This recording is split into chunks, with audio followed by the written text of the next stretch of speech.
Hi guys, it's me again. Mukhang kang at nakakita ako ng bugnay sa aming bahay.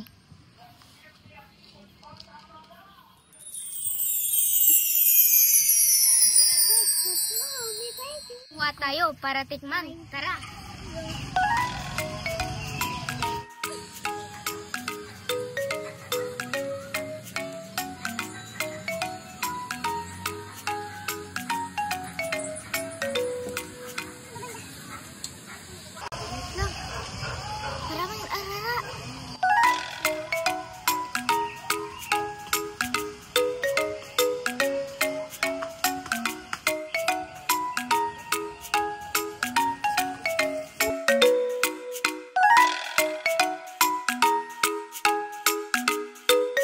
Ito na ang tinatawag na bugnay sa amin at natin matapos nating kuhanin.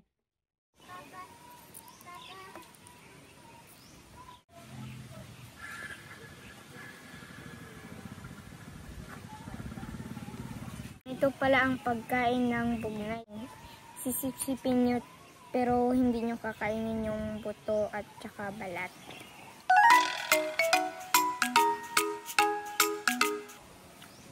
Ang lasa niya ay medyo maasim-asim na medyo matamis.